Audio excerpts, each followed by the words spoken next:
Hey guys, welcome to such a fun video because we are out here in Palm Springs, California for the BMW Test Fest.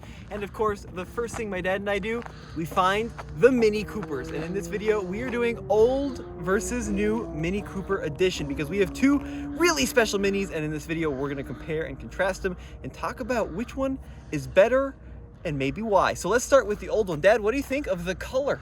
You know, they don't make them gold like this anymore, Tommy. This is certainly a classic color that you won't find nowadays. What year is this? Well, this is something really cool, and I think something not a lot of people know. So the classic Mini was built from 1959 all the way up through 2000. And if you see one like this one, which is a 1999, it looks pretty much the same as one from 1979 and 1969 and really 1959. So yes, there were differences, but these classic Minis were built for over 40 years, and this is a late one, actually owned by the BMW Group. It's pretty darn special. You know, I've been watching a lot of those home and garden shows, and for a long time, anytime you had like a gold fixture in a house, it was pulled out immediately. But now people are putting gold fixtures back in their homes, so gold is back, dude. It's back in a big way, and this is a Knightsbridge edition, so it's a special edition Mini. It's got a rag top. Look at this. It's got a soft top that you fold back at the push of the button, which is just such a cool thing. Now let's talk about the classic Mini. It was built in the 1950s as a result of the Suez Canal crisis in order to save folks in the UK money. Front wheel drive, transverse mounted, very innovative back in its day. By the year 2000, obviously, it was more of a retro timepiece, but I think people still love these cars, and rightfully so. The cool thing is, they're really small, but look how easily you fit into them.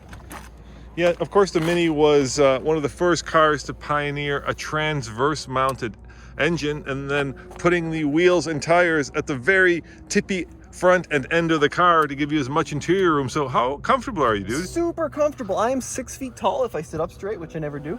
But really, you could drive this car almost every day and have little difficulty. Now the steering columns are pretty upright. This one, believe it or not, has an airbag. This is a late car in 1999 with an airbag, which is pretty wild to think about. But in here, it's got the full wooden dashboard. You know, it doesn't have the central gauge because it's a late model, but look how nice it is. It's just this really kind of rich walnut. It's got a glove box, of course, heater, you know, the classic standard Mini switches down here in the middle, 4-speed transmission. And let's talk about the engine. Now, of course, these cars sold in both right and left-hand drive, depending on where you were in the world. Believe it or not, regardless if you get a 59 or 2000, they all use a version of what they call the A-series engine. So it's an engine that dates back decades and decades. But by 1999, it had fuel injection, and this one actually has multi-point injection as well, which is very cool. So it's more of a sophisticated electronic. Where's the radiator? How come I'm not seeing a radiator? Well, oh yeah, I am. It's right there. You are actually. Shouldn't it be on this side? No. So the earlier Minis had the radiators on the side. Oh no! Front. So the old trick on the Minis was if you were cold, you would stand right here and it would blow warm air because that's where the radiator was. Yeah, but the late ones, when they got the more modern fuel injection, don't have that. Can you fit in the back seat? Come on. Super easily. Let's try. See if you fit back there. I remember how to do this. I think you pull the lever. Yeah, there you go. Nope, it's not gonna happen. Pull it all the way forward. I'm gonna tell you that right now. Pull it all the way forward. That's all the way forward. Really? It's got a headrest. It gets in the way. People were a lot smaller in the 90s, I believe. In 1999, people were smaller. Yes, much smaller than they are today. You want to check out the boot? Yeah, check out the boot. The boot! So these all had fold-down rear hinged trunks. There's my camera bag. It's got a tailgate. They actually, did you know this? They experimented with a hatchback version. Yes. But they determined that that would never catch on. So, you know, not every brand is perfect. I love the little like bean shooter exhaust coming out the back. Yep, it's got the more modern taillights on this car. It's got the rear fog lights. Really cool though. Should we check out the new one? Yeah, let's check out the new one. Let's talk about this guy. So, because I mean, let me just go back and give people a perspective of the different sizes between the two. So I would say, looking at it, Tommy, like the old one is almost half the size of the new one. No. Yeah, it's bold. It's pretty teeny. Not half the size. The thing about the new one is, people always give Mini heck for, oh, the car's too big. It really isn't that big. It still is a really tiny car. This new one is the F56 generation, so it's the 3rd generation of the BMW era Mini, and let's talk about the pros. It'll probably start in the morning when it's really cold. Yes, it will definitely start. Brutally honest about it. It's got air conditioning and airbags and all sorts of modern tech, and it's really comfortable. I'm going to jump in the driver's seat. All right, jump in. Let's show them the interior of this. Now, this is, I'm going to call it the entry level, right? There's a Cooper and a Cooper S, and this is the Cooper. So check this out. Even though this car is still, by modern standards, really tiny, put the seats all the way back at 6 feet tall. I'm not driving this car. I can't use the clutch even. So it's a really, really big car, which at least on the inside. So let's talk about this, right? Center mounted speedometer tray kind of thing. The idea with this is it's like a throwback to the 1960s cars with the center. Yeah, and they did that because obviously they sold them both in right-hand and left-hand drive countries, so they had the center-mounted speedometer so they could easily swap the steering wheel out. You know, the funny part is that's like iconic to the Classic Mini, and the one Classic Mini we chose doesn't have the central speedometer. But look at the leather, super high quality leather, heated seats. It's got this leather-wrapped steering wheel. This thing is like a modern-day BMW in terms of its fit and finish. How much is this bad boy? 32 grand. All right, let's pop the hood. Let's look under the hood. Probably about the same value as the old one. Really? Yeah. Now we're gonna have to, of course, get the exhaust note on both of them too. So this is a 1.5 liter. Yep. But 3-cylinder. So the old one is a 4. This one is a 3. But it's got a turbo. So it's turbocharged, 134 horsepower on the new one, about 75, 80 on the old one. So a lot more power on the new one. You also have 6 speeds versus 4, but both front-wheel drive.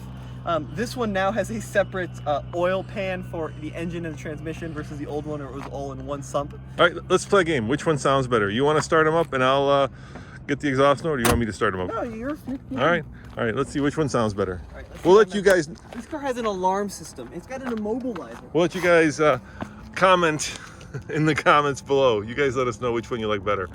All right, lights off. Are you All ready? right, yep, this is the Classic Mini.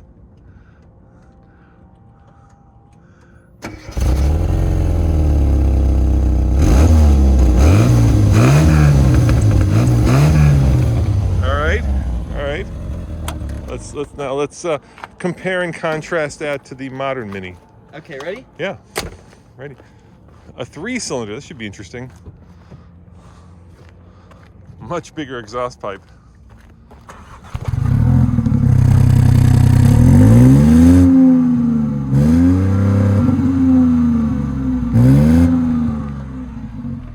Well, let us know in the comments below which one you like better. They both certainly have a different sound.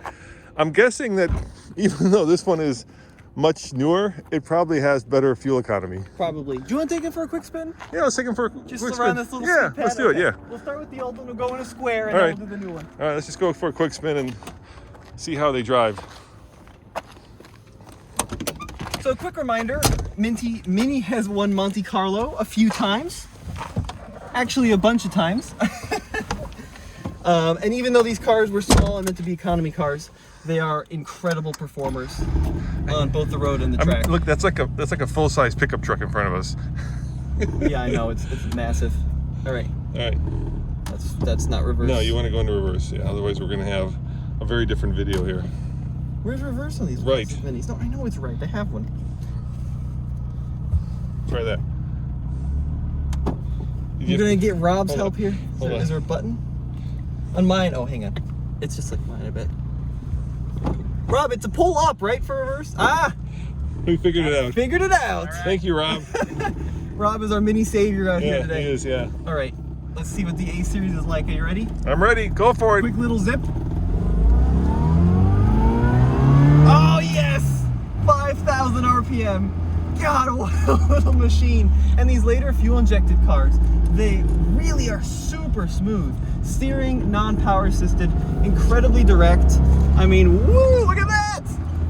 Look at that! Would it be fair to say, Tommy, that you are a Mini fanboy? I'm not a Mini fanboy, I'm just a huge fan of Minis who happens to be a boy. But listen to the horn! Oh, it's phenomenal. This is seriously, so this is owned by the BMW group. It came out of the Rover collection, I believe, and this is like super low mileage, pristine. How many miles? I think it's 12,000 kilometers. Wow, yeah, that is new. Oh, it's so good though, Dad. The brakes are so good. These cars had disc brakes. It's just the best little car in the world. I genuinely believe And that. look, a kind of somewhat modern radio. And an airbag. This is a safety machine. You could have a crash in this and just be fine. Immobilizer. An immobilizer. Yeah, I know. All right, should we do the new one? Let's do the new one. All right, let's compare. All right, we'll compare contrast. Time to jump in this one. Real science going on today. Yeah, thank you, Rob. Really appreciate it. We're going quick back and forth. Move this. Look at that. Look at all the room I've got here, Tommy. This You know is. what? Can I tell you something? What? I've never driven a modern 3-cylinder Mini. Yeah. It's got like a meaty little sound to it. First time you've driven this? I've never driven a 3-cylinder. Wow. And this is a manual in 2021. Yeah, I know. One of the few brands that still does you manuals. Want to put your seatbelt on because this one will We can- beep at we can us. hold this? Yeah, it'll beep at us. Okay. Heads-up display, full navigation screen. Yeah, to be fair, it's one of those heads-up display lights Alrighty, you ready? in terms of like it projects onto a. That's pretty quick. Yeah, that's not bad. That's really not bad, is it? Yeah, it's okay. I'm really impressed. Now, the steering isn't as direct, and certainly you feel the weight, but I also feel like if I get hit by more than like an ant, I'd probably live. This thing's rad. I like this little 3-cylinder. Yeah, you know, I mean, this is obviously a modern car with modern car amenities like dual climate control zones, you know, airbags galore, and a modern sticker. How much is this guy, Tommy? 32 grand. This is an expensive base 32 car. grand. But Yeah. they start, what, at like 20? Just over 20? Yeah. I think for the base Cooper. You can All ask right, Rob. should we close it up? Yeah, let's close it up. Hey, Rob, I'm going to put you on the spot. How much does a base car start at? Base. Yeah. Oh, I did put him on the spot. Because this one's 32. I bet you if you Googled it, you could find out. I think so. Yeah. I probably have it in my materials. Yeah. Let's see. 22.9. 20, Tommy says 22.9. It's on the sticker. Very good. There we go. We got it. That's why he's young and we're old, dude. That's right. You figured it out. Well, guys, which would you rather have? I love the old one, and it genuinely is my favorite car of all time, but it's also the size of a shoebox, and here in America, it's a little alarming. So I think if you want a daily driver, the new one, you get like 80% of the soul with modern safety equipment. So that's my synopsis. Yeah, I would say if you're going to go for a modern Mini, go for one of those over there. And you can't tell, but they're the electric ones. We have one. We've fallen in love with it. Not that there's anything wrong with the regular one, but the electric one is a hoot, Tommy. But so is this, so is that. So let us know in the comments below. What, that one's about 15 to 25-ish? Ish. It's in really good shape. 30. Yeah. That one's 32. Yeah. And we'll see you guys on another episode of TFL Classics. See you guys next time. Ciao.